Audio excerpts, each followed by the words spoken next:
Hi, good evening. Thanks for joining us. I'm Dwayne Brown.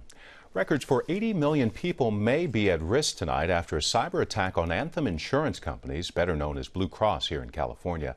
The company says the hackers had access to names, birth dates, and social security numbers for both past and present customers. Anthem set up an information website for customers, anthemfax.com. Security experts say the health insurance industry is the next big target for cyber criminals. Better pay for San Diego police officers is closer to becoming a reality. The city and police union are in the final stages of contract negotiations. KPBS Metro reporter Taryn Minto joins us with more on the story. Taryn, you spoke with the police union president, Brian Marvel, today. What did he have to say? Well, Marvel says the union hasn't reached a deal with the city yet, but he expects to announce one as soon as this week or next. He says he feels good about the city's offer. When an agreement is reached, the union's members would still have to approve it. The city council would have to as well. Now, did he elaborate on the terms? What would an agreement look like? Marvel wouldn't go into detail, but it's expected that the city would cover a bit more of officers' expenses, such as health benefits or uniform costs. That would give cops greater take-home pay. KPBS Metro reporter Taryn Minto. You can find more information on our website at kpbs.org. West Coast ports could shut down in a week if dock workers and their employers don't reach a new contract agreement. It could affect 29 ports from San Diego all the way up to Seattle. Talks have dragged on since July, and employers say they've presented their best offer. Community briefings are part of San Diego State University's plan to fight sexual assault on campus. The first was held today. KPBS education reporter Matt Bowler was there, and he joins us from the newsroom. Matt, tell us about today's meeting. Well, it was the first of its kind at San Diego State, and about 60 people showed up. Organizers say they want to raise awareness about sexual violence on campus, and the audience was evenly split between faculty, staff, and students. SDSU's Title IX coordinator, Jessica Rento, says students at San Diego State aren't in any more danger than any other school, but the briefings are one of the ways this university is fighting sexual assault. It's a problem for every campus. It's a problem at every university. We just want to talk about it more because that's part of our prevention strategy. The briefings are part of the university's bigger university-wide campaign. The school also plans to open a women's resource center to help create a safe environment for women. There are also plans for a Sexual Assault Awareness Week in April, and there will be training for members of the Greek community about preventing assaults.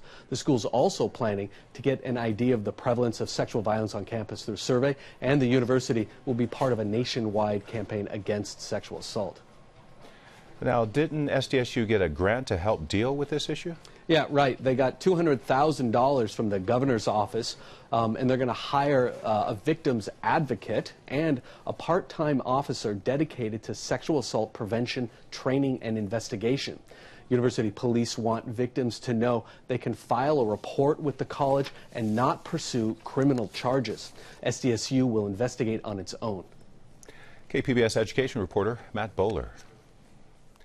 Tiger Woods is out of the Farmers Insurance Open. He withdrew just before the 12th hole at Torrey Pines today. Apparently, because of a back injury, he was 2 over par before pulling out. Woods had his worst outing ever last week at the Phoenix Open, where he didn't even qualify or make the cut. The 39-year-old golfer has won 7 times at the Farmers Insurance Open. The head of the Federal Communications Commission wants tougher rules to keep the internet an open platform. Peggy Pico explains why net neutrality is a big deal. Some may think of this as a David and Goliath situation. On the one side, big broadband providers like Cox, AT&T, and Time Warner want to control internet bandwidth and its costs. On the other side, net neutrality supporters want all internet traffic treated equally.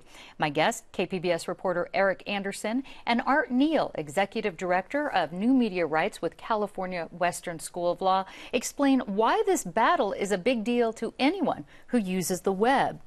Now, Eric, We start talking about this and some people's eyes glaze over when you say net neutrality. In the simplest of terms, what is it? To use a tortured metaphor, it's the information superhighway, which we're all familiar with, the internet, and it's deciding whether or not all the cars that travel on that highway can travel at the speed that they want to travel at, and whether they can get on and off when they want to. It's basically access to the information that you're looking for. And that's a good explanation. So one thing this is talked about often is paid priority, that maybe taking Eric's analogy that people who are traveling in the fast lane, let's say, downloading lots of movies would have to pay more or have different restrictions on them. How would this paid priority impact anybody using the web? Well, right, this is the conversation that everyone had last year about fast lanes, and the rules that are going to come out appear to directly prohibit fast lanes on the internet. And that's a good thing. That's really a good thing, because it means you can continue to choose the content you want to access on the internet, that your internet access provider, your cell phone company, your cable provider doesn't choose it for you.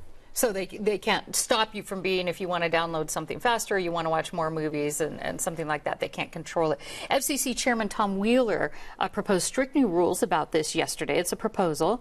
What are some of the key takeaways from that?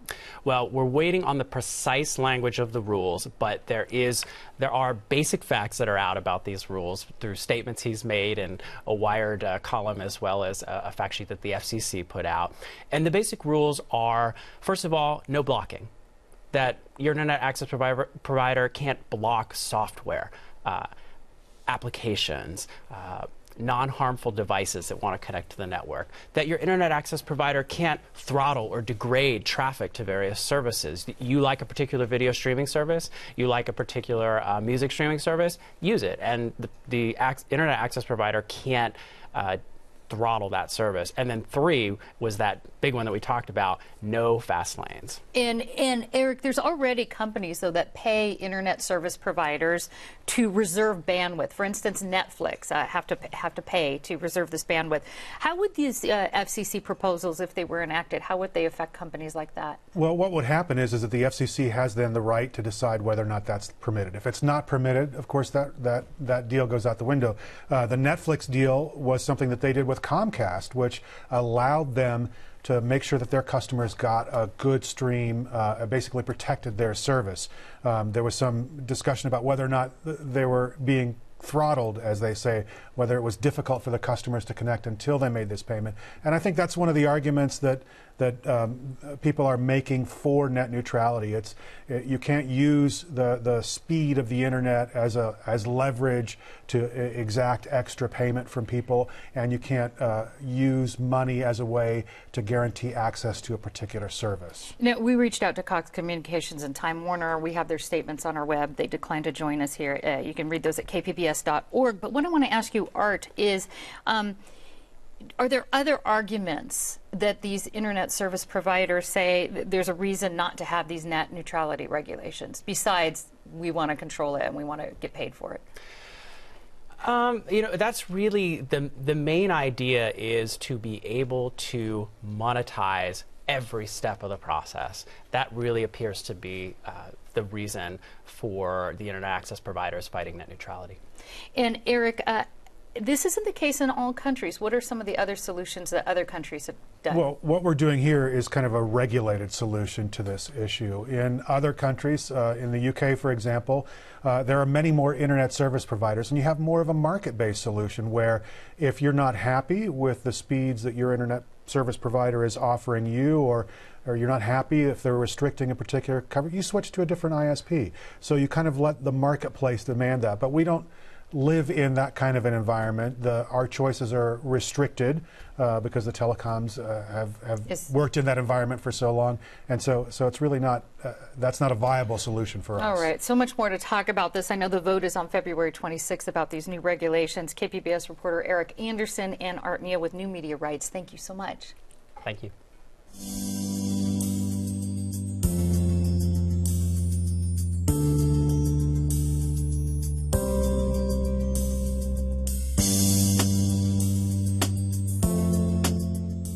A new report raises questions about a mix of oil company waste and California's groundwater. Associated Press reviewed state records and found oil companies got thousands of permits to inject wastewater from drilling into federally protected aquifers. The AP's Raquel Marie Dillon has the story. In the farming towns around Bakersfield, oil drilling and agriculture coexist, for the most part, peacefully. We were heartbroken. But now Mike Hopkins says careless drilling and disposal have destroyed his cherry orchard. 2008, we started seeing our trees burning on the tips of the leaves and the leaves turning brown. Because of the drought, farmers are relying more on underground reservoirs to irrigate crops and orchards, often the same aquifers where oil field wastewater is being dumped. We started doing more water testing, and we saw our water quality decline year over year over year. Turns out the oil companies had permission from California regulators to put wastewater back in the ground.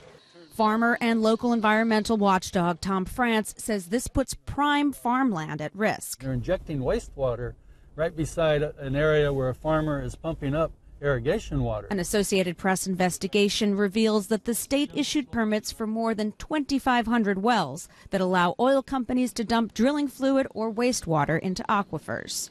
The Environmental Protection Agency had warned the state repeatedly that it wasn't doing enough to protect pristine underground water that's supposed to be saved for drinking and irrigation. We are looking very closely at how these permits were, initially allowed. California's Natural Resources Agency admits mistakes were made. In some cases, regulators used maps like this one from 1875 to check the boundaries of oil fields and aquifers.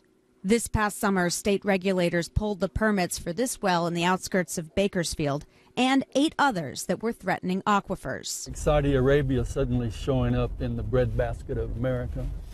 You know, they're punching holes through our groundwater here. The oil industry says the permits are proper and valid, and the scrutiny is part of a heightened sensitivity to water issues during the drought. And I think when we go through this paperwork problem and solve it, there'll be confidence amongst the public and the regulators that, in fact, that's what we've done. For Hopkins, the loss of his cherry orchard wasn't just a financial hit. What was the family meetings? You're going to make me cry.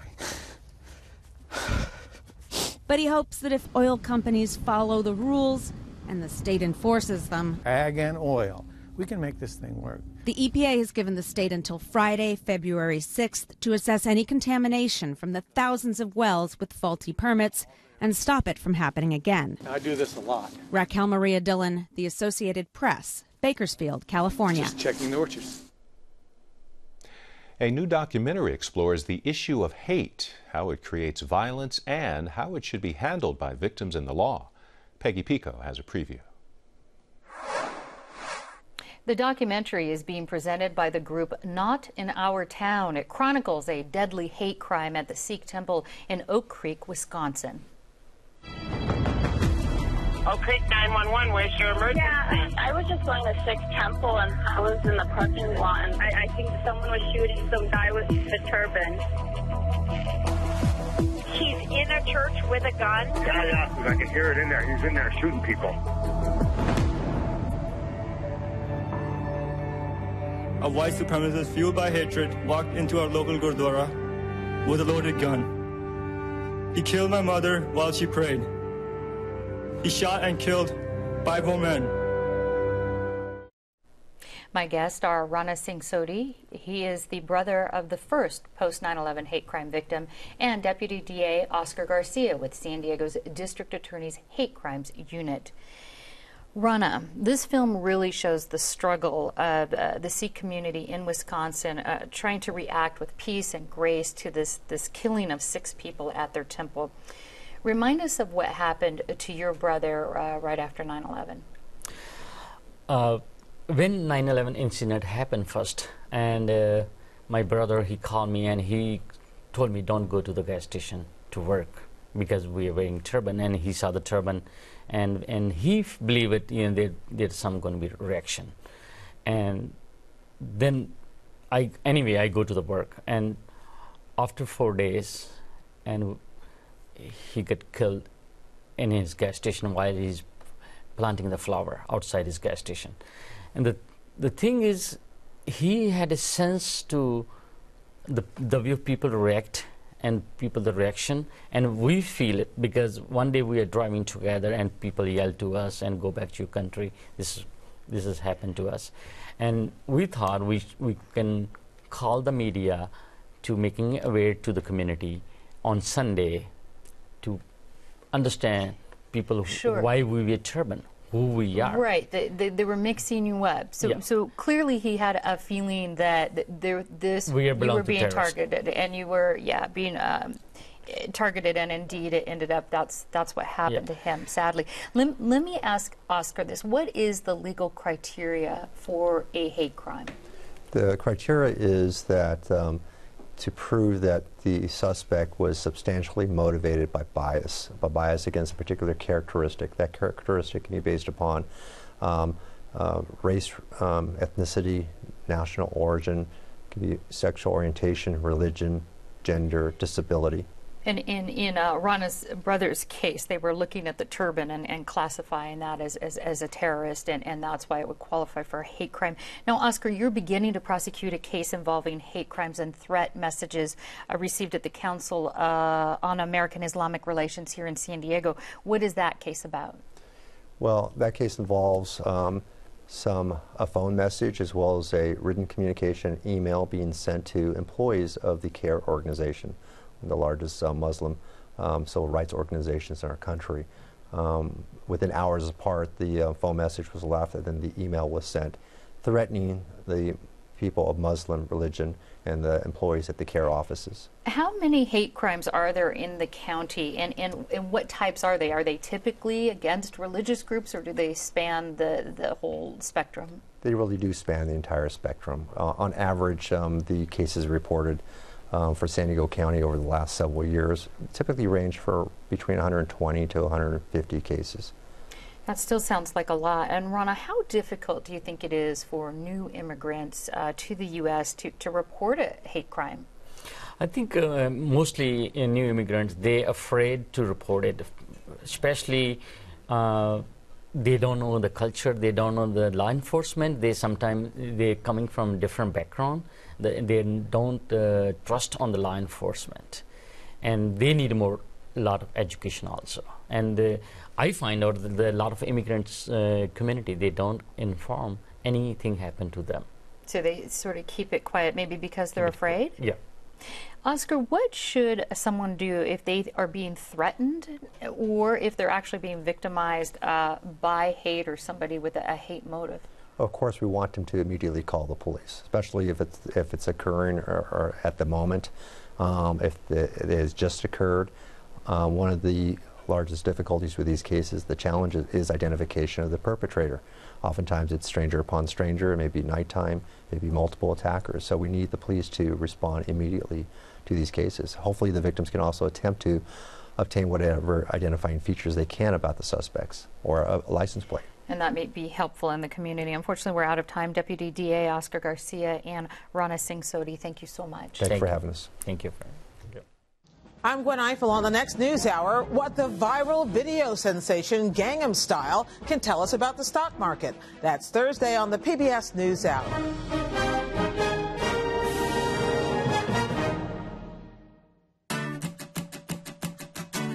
Don't stop chasing wonder while the day brings up. Here comes the sunrise, and we'll see the sunset coasting by the ocean with some music. Turn it up. Catchy tune. Starting Monday, this is how the world will see San Diego. The Tourism Authority unveiled its newest ad campaign today. It features lots of beauty shots and a catchy new theme song, as we're hearing. But Tourism Authority President Joe Terzi says not everyone appreciates the San Diego soundtrack. I keep getting calls from some of our friends in the industry, particularly up in Seattle and San Francisco and other areas, that say we're really tired of hearing your song. So I think we are very happy about that. Humor aside, some serious work went into this campaign. Terzi says researchers went around the world to learn what people thought of San Diego. It cost $9 million. Mayor Kevin Faulkner says it's worth many times that amount in revenue. So when tourists are coming to our town, enjoying themselves, spending dollars, that's helping us to pave roads, that's helping us to hire more police officers, keep our libraries and rec centers open. So that nexus between a healthy tourism industry and healthy neighborhoods is critically important. Tourism Authority says San Diego got more than $200 million in hotel room taxes last year, and visitors spent more than $9 billion overall. 3 years after playing to sellout crowds at San Diego's Old Globe Theater, Allegiance is finally going to Broadway in New York. Previews are set to begin in October. The musical is actor George Takei's legacy project about Japanese Americans sent to internment camps during World War II. KPBS arts reporter Beth Accomando talked with him and the show's creators during its Old Globe run in 2012. Gaman is a word. When the new musical Allegiance went into preview performances last month, it was still being tweaked, says book writer Lorenzo Tioni. It's like archaeology. It's like a story is down there, it lies down there, and you just have to dig it up. What I have learned in sort of unearthing the story of the internment is that a lot has gone unspoken for 70 years. The Japanese American culture would sooner bury the indignity and the shame than speak about it, and that was the way things were for decades. And it wasn't until generations had passed and people began asking more questions that these stories started to come out in greater force. Stories like those of George Takei, who was 5 when he was taken to a Japanese American internment camp. My most vivid memory, I think, is that day when the soldiers came marching up, 2 soldiers came marching up our driveway. They had bayoneted rifles, and I remember the glinting of those bayonets. Stomped up our front porch and banged on the front door and ordered our family out. As a composer, Kuo writes in the language of music and always saw the story as a musical. What music does is liberate the spoken word into the emotional. And the emotions that are buried underneath the things that haven't been spoken for so long are so intense that the music allows them to come out. And so lately I've been saying, well, how could this story not be told in music? And for Takei, it was important to look at a time when the nation faltered. I think we learn more from those chapters than we do from the glorious chapters that we have plenty of. And the internment story is still little known and even less understood. You know, I knew about as much about the internment as pretty much any American, which is very little. Mark Aceto helped write the book for the play. Actress Leia Salonga says schools do little to inform students about the Japanese American internment. There are a lot of kids that are saying, I read a lot of stuff on Facebook, and they're like, we only got one paragraph of this entire abominable experience to this entire community of people. 4 to 5 years of what is incarceration in an internment camp. How do you encapsulate that in a paragraph in a textbook? You can't. Even Kuo, who was a civil rights attorney and worked on cases involving the internment, felt he could learn more. What I hadn't experienced was sort of on a personal level, a lot of the personal stories. And so I found myself drawn in by diaries and poetry and things, art made by the internees, incredible things that needed to be given voice. Something Takei felt was long overdue. But the tone of the play may surprise you with its humor and hope. Yes, it was torturous and harrowing at times, but people still fell in love. They got married, had children. So there was joy. You can't survive something like that with all grim suffering. Because the reality is there were moments of lightness and life just happening, within the confines of barbed wire fences. It was a doom and gloom situation in which they managed to bloom where they were planted, and that's enormously inspiring. The internment was more than just a violation of civil rights. It raised a divisive series of questions within the Japanese American community about where one's allegiance lies. When this happens to you and your family, where does your allegiance lie? Does your allegiance, for example, lie with the country that did this to you? Do you still pledge allegiance to the United States even if your due process and equal rights have been violated? For Takei's father, the answer was a resounding yes. My father used to say both the strength and the weakness of our democracy is in the fact that it is a people's democracy. It can be as great as people can be, but it's as fallible as people are.